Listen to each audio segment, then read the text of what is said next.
বাংলার ইতিহাস কেবল একটি নির্দিষ্ট ভূখণ্ড বা আধুনিক রাজনৈতিক সীমান্তের গণ্ডিতে সীমাবদ্ধ নয়।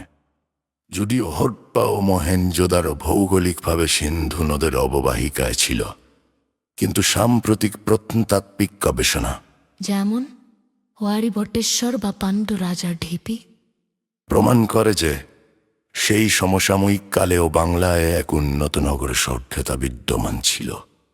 খ্রিস্টপূর্ব ছাবকাবাদীয় সহস্রাব্দ থেকেই বাংলার মানুষ সমুদ্রপথে বাণিজ্য করত এবং তাদের নিজস্ব স্থাপত্য শৈলী ছিল।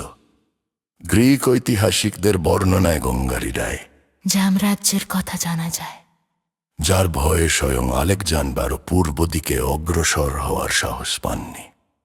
হি গৌর শশাঙ্ক স্বাধীন সত্তার উত্থান। বাংলার ইতিহাসের এক উজ্জ্বল নক্ষত্র হল গৌড়। সপ্তম শতাব্দীতে রাজা শশাঙ্ক প্রথম বাংলার একটি স্বাধীন রাজনৈতিক পরিচয় গড়ে তোলেন। তার রাজধানী কর্ণ সুবর্ণ ছিল সে সময়ের সমৃদ্ধি কেন্দ্র। গৌড় নামটি তখন এতটাই প্রভাবশালী ছিল যে সমগ্র বাংলাকে অনেক সময় গৌড় দেশ বলে অভিহিত করা হতো। পাল ও সেন যুগ স্বর্ণালী অধ্যায়। শশাঙ্কের পর বাংলায় শুরু হয় পাল বংশের দীর্ঘ ৬০ বছরের শাসন।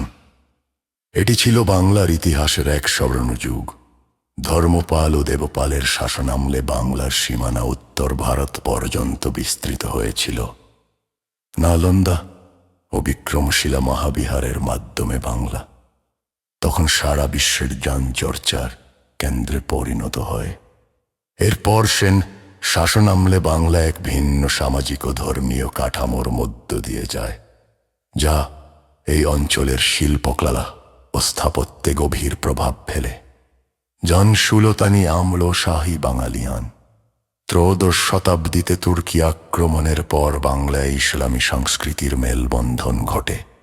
শামসুদ্দিন ইলিয়াস শাহ নিজেকে শাহী বাঙালিয়ান হিসেবে ঘোষণা করে প্রথম পুরো বাংলাকে একটি অভিন্ন প্রশাসনিক ও ভাষাগত পরিচয় ঐক্যবদ্ধ করেন।